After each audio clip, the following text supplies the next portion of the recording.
Hello and welcome back to my channel once again. In today's video, I'll be sharing with you the format and tips of memo writing. So let me take you to the roadmap of my presentation.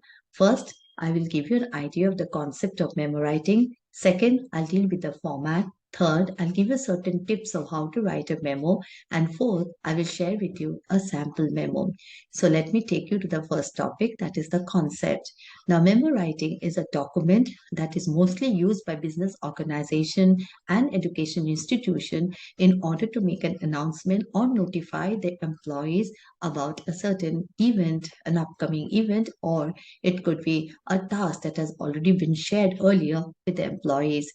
So it is mainly used for official business policies or confirming an agreement or requesting input on solving a problem. However, sometimes memo is used as a reminder to the employees about a task that needs to be completed or an event that has already been announced and a reminder has been sent that you have to come you have to be present in that particular event, so make yourself available for the particular event.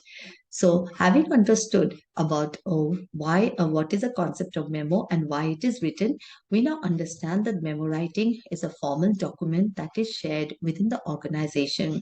So, therefore, it has to follow certain formal parameters. That is, it has to use language that is brief and concise and to the point, and it has to take care of not, using a language that is biased or unfriendly. So, having understood the concept of memo, let us now move on to the format. So, here I have the format for you. So, first we start with the heading, that is the company's name and address. Second, we include the word memorandum or memo. And third, we include the recipient's name, that is to whom we are writing the memo. Fourth, we include the name of the person who is sending the memo, and then the date, wherein we follow the format of month, day, and year. And then we include the subject line that means, what is the purpose of writing the memo. So the subject line is very important as it will give a clear idea to the recipient or to the readers that the memo, what is the reason for writing the memo, what is the reader's reason for sending the memo. Salutation is not required in memo writing. And the body of the memo, it has to start with a direct and brief introduction that states the reason for writing the memo. It has to provide concise but detailed information to the reader, and it has to end with a clear closing and call to action. So this is the format. Having understood the format, let us understand certain tips that one needs to follow while writing a memo. So the first tip is that we have to take care of the subject line. The subject line has to be brief and to the point, and it has to be very clearly mentioned. So therefore, I have an example for you here, upcoming training session for faculty. So here I'm very clear, about what is it that I want to inform the faculty members. So I'm talking about an upcoming training session that is scheduled, and that is why I'm writing the memo. So, the second point I have to take care is the audience and purpose. So, I have to be very clear that who are my audience and what is the purpose of writing the memo. So, once I'm clear with this, then I will see to it that I will avoid jargon and using slang language, because when I'm using jargon or technical language, there is a possibility that it might be misinterpreted, and mostly all the people may not understand the kind of language that I'm using. So therefore, I have to be very particular and very clear about it in the memo. Third, I have to use appropriate vocabulary. That is, not going to use vocabulary that is biased and prejudiced, or not going to use vocabulary that gives importance to one section of the first people and neglects the other section. So I have to be unbiased and friendly when I'm writing a memo.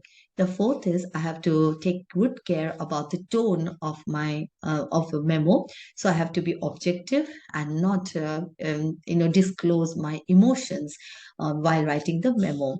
And then highlight, when I'm highlighting the important points in the memo, or I'm talking about the content, I have to make sure that the key points are only discussed or highlighted, and rather not I'm rather in talking about the other aspects of the memo. So I have to be very focused while writing the memo. So if I talk about a lot of other things in the memo apart from the key points, then obviously there is a scope for misinterpretation. So the memo writing has to be short and to the point, only in a couple of sentences rather, instead of like moving on to the details or trying to include a lot of other aspects or other points while dealing with the key points, while dealing with the keywords. So having said this, let us now move on to a sample. So in the sample, as you can see, I start with the name of the institute. The address will be given, of course, and I include over there that it is a staff training memorandum. Then to whom I am sending the memo, that is all engineering faculty. Then from whom it is being sent, I have just written the name of the person, but anybody's name can be added depending upon the designation of the person. We can also include the designation of the person. Then the date has to be included, and the subject line, that is an upcoming training session for faculty, and then the body of the memo. So without the salutation, I begin with the body of the memo. Please be informed that the training session on incorporating ChatGPT in teaching learning process will begin on 8th February 23 and end on 9th February 23 at Conclave. All are requested to attend this 2-day training program, which will be delivered by experts. In case if anyone has a prior appointment schedule, please inform the organizing team within 24 hours. So this is how I'm supposed to write the memo. As you can see, it is very concise. It is to the point, without giving scope to the readers for any misinterpretation.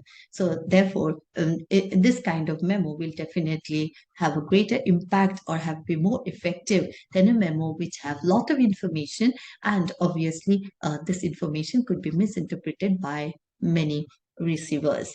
So having said this, I'd like to thank you all for your patient listening.